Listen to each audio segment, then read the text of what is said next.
2026 বিধানসভা নির্বাচনের আগে মালদার মাটি থেকেই প্রচার শুরু করলো জনতা উন্নয়ন পার্টি। মালদার দলীয় অফিস উদ্বোধন করে জোট প্রসঙ্গে বড় মন্তব্য করলেন দলের চেয়ারম্যান হুমায়ুন কবির। তিনি স্পষ্ট জানান, কংগ্রেসের সঙ্গে জোটের সম্ভাবনা প্রায় নেই, কারণ রাজ্য নেতৃত্বের ওপর তাদের নিয়ন্ত্রণ নেই এবং মনোনয়নের ঠিক আগে প্রার্থী ঘোষণা করে তারা। হুমায়ুন কবির বলেন, সিপিআইএম এবং আইএসএফ এর সঙ্গে আলোচনা চলছে, এমনকি মিমও জোটে থাকতে পারে। মালদায় 12টি আসনের মধ্যে 6টিতে লড়াই না হলে অল আউট যাওয়া হবে। রাজ্যের 294টি আসনের লড়াইয়ের জন্য তার দল প্রস্তুত। তিনি দাবি করেন, কংগ্রেস মালদায় কার্যত শেষ। পাল্টা কংগ্রেস সাংসদ ইশাকান চৌধুরী কটাক্ষ, হুমায়ুন কবির ধর্মীয় রাজনীতি করছেন। অন্যদিকে বিজেপিও কড়া ভাষায় আক্রমণ শানিয়েছে। সব মিলিয়ে ভোটের আগে মালদার রাজনীতিতে জোট এবং পাল্টা আক্রমণে উত্তাপ বাড়ছে। এই যে আমরা মানুষের মুখে মুখে শুনতে পাচ্ছি যে মিম পার্টি আর হুমায়ুন কবিরের দল যেটা আছে সেটা নাকি জোট হচ্ছে, এটাতে আপনার বক্তব্য কি? দেখুন, আমাদের জোট নিয়ে কোনো সমস্যা নেই।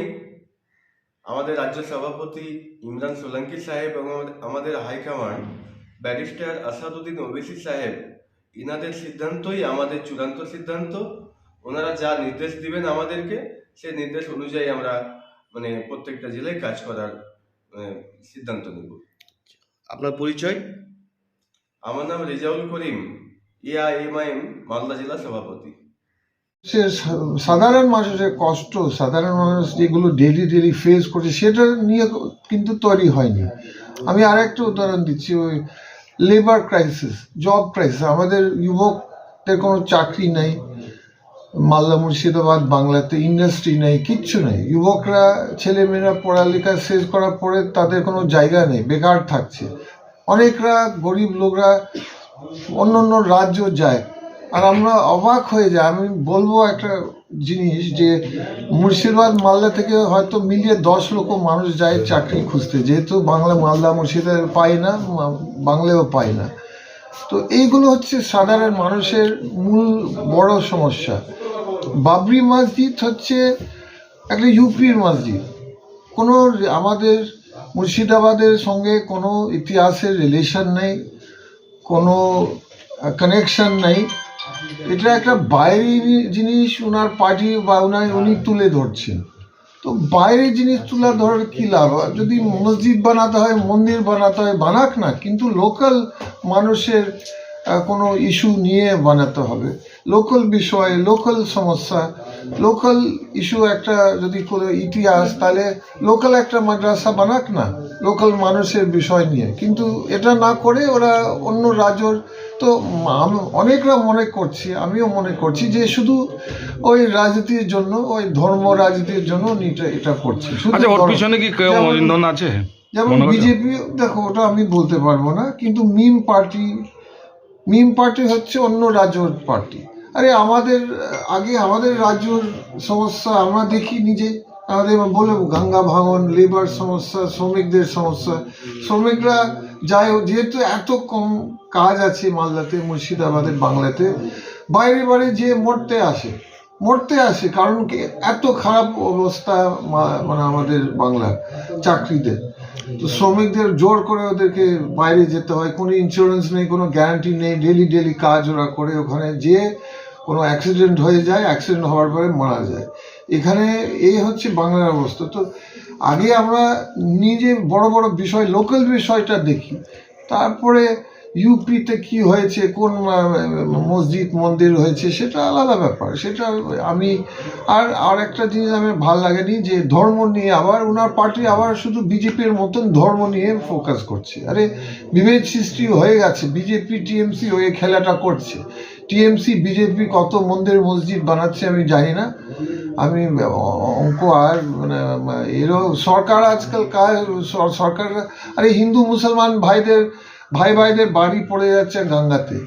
আরে তো ওটা আগে ঠিক করবেন না, মন্দির মসজিদ বানাবেন সরকার? তো এইগুলোর দুই সরকার বিভেদ সৃষ্টি করে, এনআরসি যখন ছিল 2021, মানুষের মধ্যে বিভেদ করেছেন। খুব লজ্জা ব্যাপার যে হুমায়ুন কবিরের দলকে মালদায় কোনো পাবে, কোনো সম্ভাবনা আছে? দেখো, এটা পাবলিকের উপরে কত পাবে, কিন্তু আমার মনে হয় পাবলিকের চোখ খুলে গেছে। এই বিভেদ সৃষ্টি রাজনীতি টিএমসি এবং বিজেপি করেছে ধর্ম নামে। গত 5 বছর আগে মানুষ অনেক সজাগ হয়েছে।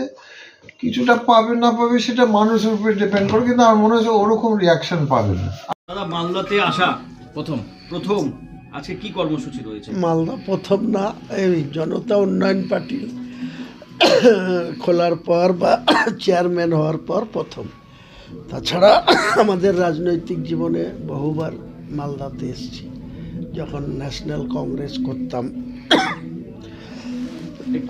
পলিটিক্যাল প্রোগ্রামে এসেছি, আবার বরকত সাহেবের যখন ইন্তেকাল হয়েছিল ওনাকে মাটি দিতে এসেছি, আরও বহু ঘটনা আছে মালদাতে আমরা। কিন্তু আমাদের যে নতুনভাবে বাংলার মাটিতে যে জনতা উন্নয়ন পার্টি, সেই পার্টির কর্মসূচি, কিছু অফিস উদ্বোধন, সবারই সঙ্গে একটু কথা বলা, এর জন্য প্রথম এটা বলতে। বলছিলাম দাদা, সামনেই তো বিধানসভা, কয়েক মাস বাকি, এত কম সময়ের মধ্যে সংগঠন কিভাবে জোরালো করবেন মালদায়? দেখুন, সংগঠন আজকের দিনে এই মালদা কংগ্রেসের শক্ত জায়গা ছিল। বরকত সাহেবরা যখন বাংলাতে নেতৃত্ব দিয়েছেন, তিনি কেন্দ্রীয় মন্ত্রী ছিলেন, অনেক কাজ করেছেন, সেদিনটা অতীত হয়ে গেছে। বর্তমানে এখানে জানেন যে 12টা সিট, 4টে বিজেপি জিতে আছে, 8টা তৃণমূল জিতে আছে। আমাদের আশা আমরা মালদাতে কংগ্রেসের সঙ্গে জোট করার বিষয়ে কংগ্রেসের নেতৃত্ববর্গরা কোনো আগ্রহ দেখাচ্ছে না। কাজেই মালদার মাটিতে আমরা অল আউট লড়ব। আমাদের সঙ্গে মিম থাকতে পারে, সম্ভাবনা আছে। মিমের যিনি সর্বোচ্চ নেতৃত্ব, আইএসএফ থাকবে? হ্যাঁ, আইএসএফ থাকতে পারে। আমাদের সার্বিক জোট আইএসএফ, সিপিএম এদের সঙ্গে কথাবার্তা চলছে। আপনারা ফেব্রুয়ারি মাসের 10 তারিখের মধ্যে বা 15 তারিখের মধ্যে সব কিছু পরিষ্কার হবে। কটা আসনে প্রার্থী দেবেন মালদায়? আমি সেটা জোটের কি রূপরেখা হয় তারপরে এটা বলা যাবে। যদি জোট হয় তাহলে সেক্ষেত্রে আমি নিজেই মনে করি যে 6টা আসনে তো আমার দলের প্রার্থী দেব। আর যদি জোট কোনো কারণে না হয় তাহলে আমি 12টা আসনেই প্রার্থী দেবো। লড়াইটা কার সাথে হবে, তৃণমূল না বিজেপি? এখানে বিজেপি তো আমার মনে হয় ইংলিশ বাজারটা বিজেপির সঙ্গে হবে। বাকি সব সিটেই এখানে তৃণমূল, কংগ্রেস, আমরা ট্রায়াঙ্গুলার ফাইট হবে। দাদা, কংগ্রেসের ট্র্যাডিশন এই জেলা, কংগ্রেস 2021-এ এই জেলাতে একবারে নীল হয়ে গেছিল, 12তে 0। এবার সেক্ষেত্রে কংগ্রেস রাজনীতি কিছুটা হলো এগিয়েছে, কারণ মৌসুম বেনজির নূর, গনি খান পরিবারের মেম্বার, সে আবার কংগ্রেসে ফিরে এসেছে এবং সেক্ষেত্রে কংগ্রেস এবার শক্তিশালী হবে বলে তেমনটাই আশা করছে। গনি খান চৌধুরীর এই যে একটা নাম ধরে যে ভোট, আপনার কি মনে হয় যে কংগ্রেসের কি পজিশন? দেখুন, গনি খান চৌধুরীর একটা স্মিথ গোটা মালদাতে কাজ করে, এটা আমি অস্বীকার করছি না। কিন্তু মনে রাখবেন, গনি খান চৌধুরীর পরিবারের সদস্য মৌসুম নূর বিগত 2019 সালের লোকসভায় উত্তর মালদায় কন্টেস্ট করে তিনি পরাজয় মুখ দেখেছিলেন। 2021-এ কংগ্রেস মালদা থেকে ধুয়ে মুছে সাফ হয়ে গেছে। 2024-এর লোকসভাতে কংগ্রেসের সেইভাবে রেজাল্ট হয়নি, যেহেতু ঈশা খান চৌধুরী জিতেছেন দক্ষিণ মালদায়। তার বাবা 8,500 ভোটে জিতেছিলেন 2019 সালে। 24 সালে এসে ঈশা খান জিতেছেন 1,20,000 ভোটে। তার জন্য মুর্শিদাবাদের 2টো সিটের অবদান অনেক, ফারাক্কা আর শামশেরগঞ্জ, দুটোতেই প্রায় 70,000-এর কাছাকাছি লিড পেয়েছিলেন। মালদার মাটি একসময় কংগ্রেসের শক্ত ঘাঁটি ছিল।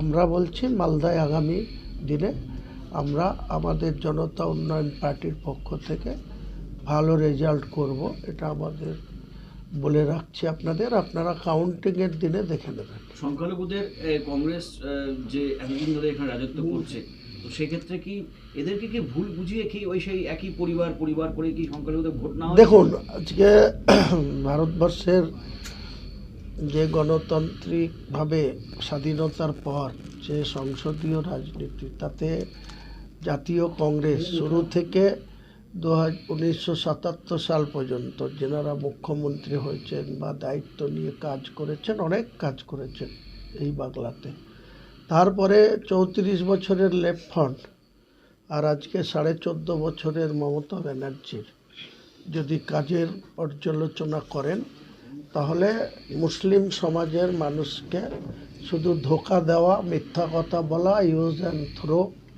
এটা করা, মুসলিমদের জনপ্রতিনিধিদের সেইভাবে গুরুত্ব না দেওয়া, এটা একটা ট্র্যাডিশনে পরিণত হয়েছে। এই ট্র্যাডিশন আমরা ভাঙবো। তার জন্য কি মৌসুম নূর বেরিয়ে এসছে তৃণমূল থেকে? সেটা মৌসুম নূর বলতে পারবে। মৌসুম নূর কেন গেছিল তৃণমূলে সেটাও ওনার পক্ষে বলা সম্ভব।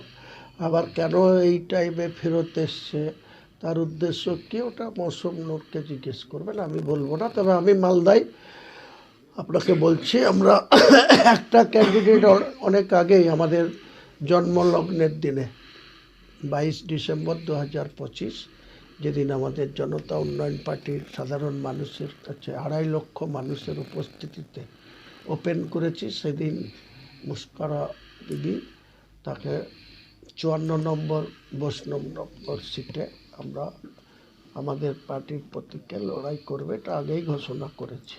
শুধু এটা না, হরিরামপুর, দক্ষিণ দিনাজপুর, সেখানেও হরিরামপুর সিটে একজনকে প্রার্থী করেছি। মুর্শিদাবাদে আমি 2টো সিটে কন্টেস্ট করব বলেছি এবং আরও 3 জন, টোটাল 5, এখানে 2, 7, একটা হচ্ছে আপনার রাজ্যে কতগুলো আসনে রাজ্যে কতগুলো আসনে লড়বেন মোটামুটি? আমি এই মুহূর্তে জোটের উপরে নির্ভর করছে সংখ্যাটা, আপনাকে এই মুহূর্তে বলবো না।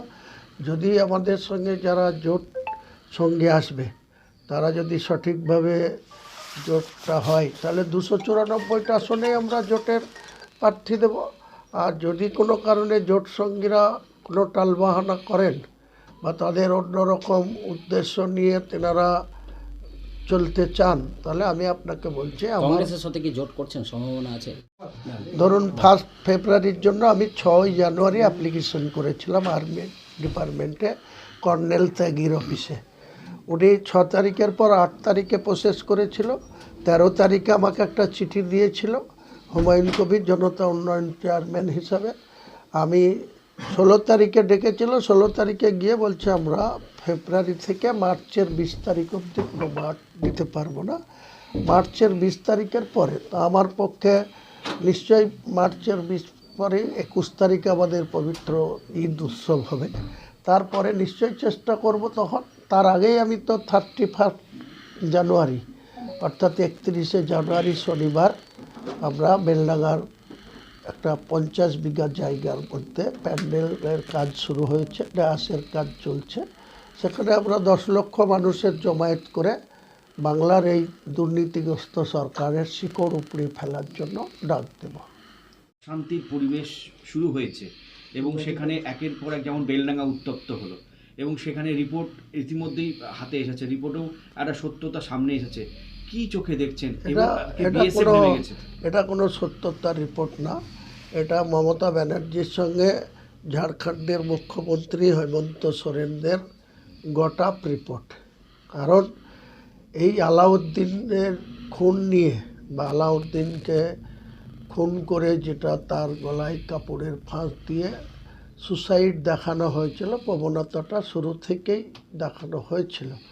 আমি বলবো মুর্শিদাবাদের পুলিশ সুপার যদি এত দক্ষ অফিসার হতেন, এত যদি এই পোস্টমর্টম রিপোর্টটাকে সামনে এনে এখন বলছেন এটা সুসাইড, খুন না, তাহলে যেদিন 16 তারিখে তার ডেড বডি বেলডাঙ্গায় আসলো, ঘটনাটা 15 তারিখে ঘটেছিল সেখান থেকে এসপি মুর্শিদাবাদের কেন এত সময় লাগলো? যেহেতু আমরা জানি ভালো করে যে মমতা বন্দ্যোপাধ্যায়ের সঙ্গে হেমন্ত সোরেনের কি রিলেশন আছে, খুব ভালো রিলেশন আছে। এটা পাশাপাশি এত বড় একটা রাজ্যের মুখ্যমন্ত্রী আর তিনি একটা ঝাড়খণ্ডের মুখ্যমন্ত্রী। যখন তার ভাইপো কোনো জায়গায় হেলিকপ্টার প্রয়োজন হয়, তার নিজের হেলিকপ্টার বিকল হয়, তখন সঙ্গে সঙ্গে আধ ঘন্টার মধ্যে হেমন্ত সোরেনের মুখ্যমন্ত্রীর হেলিকপ্টার তাকে ব্যবহার করতে দেওয়া হয়। তাহলে যখন আলাউদ্দিন খুন হলো, তারপরে যখন সেই ঘটনাকে কেন্দ্র করে তার ডেড বডি নিয়ে রোড ব্লক করা হলো 12 NH হাই রোড, কেন এসপি সেই 7 ঘন্টার মধ্যে তিনি এই রিপোর্টটা কালেক্ট করে সাধারণ মানুষকে শান্ত করতে পারলেন না? এই ব্যর্থতার দায় কার? পাশে ওনাদের জেলার তৃণমূলের নেতা কাঁদির বিধায়ক অপূর্ব সরকার নিজে বলেছিল এটা খুন, এটা সুসাইড না। তাহলে আজকে তাদের এসপি এই কথা কেন বলছে আর তারা আবার সেই কথা কেন ঢোক গিলছে? কাজে এসব দ্বিচাচারিতা, এসব মিথ্যা প্রচার বা এইভাবে শাক দিয়ে মাছ ঢাকার কৌশল করে বা এইভাবে মুসলিম জনতাকে আর বোকা বানানো যাবে না। আগামী দিনে 2026 সালে ভোট আসতে দিন, ভোট আসলে মমতা বন্দ্যোপাধ্যায় জবাব পাবে। দাদা বলছিলাম, কংগ্রেসের সাথে কি জোট করছেন? সম্ভাবনা ক্ষীণ, কারণ কংগ্রেস দলের রাজ্য নেতৃত্বদের উপরে কিছু নির্ভর করে না। এনারা কেন্দ্রীয় নেতৃত্ব, এনাদের স্ক্রিনিং কমিটি বা এনাদের গোলাম মীর এই রাজ্যের অবজারভার রয়েছেন, পর্যবেক্ষক রয়েছেন। তিনারা বা রাহুল গান্ধীরা কি সিদ্ধান্ত নেবে সেটা আমরা নতুনভাবে পার্টি করে, আমি 30 বছর কংগ্রেস করেছি, আমি জানি কংগ্রেসের যে আইসিসির যে প্রার্থী তালিকা, তাদের যেভাবে স্ক্রিনিং কমিটি, এসব নিয়ে আমাদের প্রচণ্ডভাবে জানা আছে যে এনারা কখন কি করবে। এনাদের প্রার্থী তালিকায় দেখবেন মনোনয়নের তারিখ পর্যন্ত প্রার্থী তালিকা প্রকাশ করতে পারে না। কাজেই সেই দলের সঙ্গে আমি যেদিন শুরুতেই 9টা প্রার্থী ডিক্লেয়ার করেছি এবং আমার 182টা প্রার্থী 294-এর মধ্যে আমার প্রস্তুত আছে। মিমের সাথে জোট হচ্ছে? বললাম তো আপনাকে, মিম, আইএসএফ, সিপিএফ এদের সঙ্গে কথাবার্তা চলছে। কি হবে আপনার লাস্ট মানে আলটিমেট বলে দিচ্ছি, 15ই ফেব্রুয়ারির মধ্যে ক্লিয়ার করতে হবে যে কেউ জোটে আমাদের সঙ্গে থাকবে কি থাকবে না। যদি না থাকে আমি 15ই ফেব্রুয়ারির মধ্যে পুরো 182টা আসনের প্রার্থী তালিকা প্রস্তুত আছে এবং আগামী দিনে সেটা মানুষের সামনে। দাদা একটা বিষয়, সেটা হচ্ছে দাদা ফারাক্কার যে বলে মনিরুল ইসলামের এফআইআর যে আজকে এই ঘটনায়, দেখুন ফারাক্কারে বিক্ষিপ্ত একটা ঘটনা। এর মার্ক 2024-এর লোকসভা নির্বাচনে যখন কংগ্রেসের ঈশা খান 49,000 ভোটে লিড নিয়ে নিচ্ছে, তখনই এর মার্ক কমে গেছে। মনিরুলকে প্রার্থী করবে কি না এ নিয়ে আইপ্যাক এবং অভিষেকরা দ্বিধাগ্রস্তই আছে। কাজেই সে তার নিজের প্রার্থীপদটা ইনশোর করার জন্য এসব ভুলভাল বকছে। এসব ভুলভাল বকে কিছু লাভ হয় না। ও যে আস্ফালনটা করছে, তো ওই আস্ফালনের কি ফাঁকা আওয়াজ, দুটো চেয়ার তুলে ফেলে তারপরে সেই সরকারকে আরও বেশি বিড়ম্বনায় ফেলে এসব করে কোনো লাভ হয় না। দাদা আজকে কটা পার্টি অফিস ওপেনিং করবেন? 4টে, কোথায় কোথায়? শামসিতে, তারপরে এখানে রতুয়া 2, মালদা, যদুপুর। হুমায়ুন কবির একজন বিজেপির মস্ত বড় এজেন্ট। এই সাম্প্রদায়িক দল বিজেপি এসআইআর আরোপ করে যেভাবে বাংলাদেশ ভোটাধিকার হরণ করে এই বাংলা দখল করতে চাইছে, ঠিক সেরকম এই হুমায়ুন কবির নামক এজেন্ট পাঠিয়ে এই বাংলাতে ভোট কাটতে চাইছে। এর বাইরে আর কিছু না। হুমায়ুন কবির থেকে শুরু করে মিম থেকে শুরু করে বিভিন্ন কংগ্রেসের মধ্যে লোক ঢুকিয়ে নতুন করে ভোট কেড়ে বাংলার ভোটাধিকার মানুষের কাছ থেকে কেড়ে নিয়ে এই বাংলা দখল করতে চাইছে। এই হুমায়ুন কবিরের বিজেপির যে এজেন্সি নিয়েছে তাতে বাংলার কিছু যায় আসবে না, কারণ অন্যান্য যারা আছেন অপোজিশন পার্টি তারা সব, তাদের কাছে সব থাকতে পারে। ইডি, সিবিআই থেকে শুরু করে এই হুমায়ুন কবির, কংগ্রেসের কিছু এজেন্ট সব থাকতে পারে, কিন্তু আমাদের সাথে আছে বাংলার জনতা আর মমতা। কাজে এই বাংলায় 26-এ আবার তৃণমূলের সবুজ ঝড় বইবে, শুধু সময়ের অপেক্ষা। মালদা জেলাতে আজকে হুমায়ুন কবির এসে চারখানার নাকি জেলা কার্যালয়ে উদ্বোধন করেছেন এবং তিনি বলেছেন ইংলিশ বাজারে ভারতীয় জনতা পার্টির সাথে ওনাদের লড়াই হবে এবং সার্বিকভাবে তৃণমূল কংগ্রেসের সঙ্গে প্রতিদ্বন্দ্বিতা করে গোটা জেলায় ওনারা নাকি জয় পাবেন। আমরা ভারতীয় জনতা পার্টি বলতে চাই যে তৃণমূল কংগ্রেস যেমন দুষ্কৃতী এবং সন্ত্রাসবাদীদের দল, খুন ধর্ষণের দল, ধর্ষকদের দল, ঠিক একইভাবে হুমায়ুন কবির যে বাবরি মসজিদের নাম করে তিনি শিলান্যাস করেছেন এবং সেখানে উদ্বোধন করেছেন। একইভাবে বাবর কিন্তু ভারতীয় সংস্কৃতিকে বারে বারে আঘাত এনেছে, ধর্ষণ করেছে, খুন করেছে ভারতীয়দের। তাই দুটোই হচ্ছে সন্ত্রাসবাদীর দল। আমরা ভারতীয় জনতা পার্টি বলতে চাই একই ধারে যেরকম তৃণমূল কংগ্রেসকে আমরা নস্যাৎ করে ধূলিসাৎ করে দেবো 2026 ইলেকশনে, সেরকম এই হুমায়ুন কবির যে বাবরের যে নাম নিয়ে যারা এই রাজনৈতিক দল করেছে, এই হুমায়ুন কবিরকে ধূলিসাৎ করে পশ্চিমবঙ্গ থেকে বিদায় করবে। ভারতীয় জনতা পার্টির দক্ষিণ সাংগঠনিক জেলার সাধারণ সম্পাদক বিশ্বজিৎ রায়।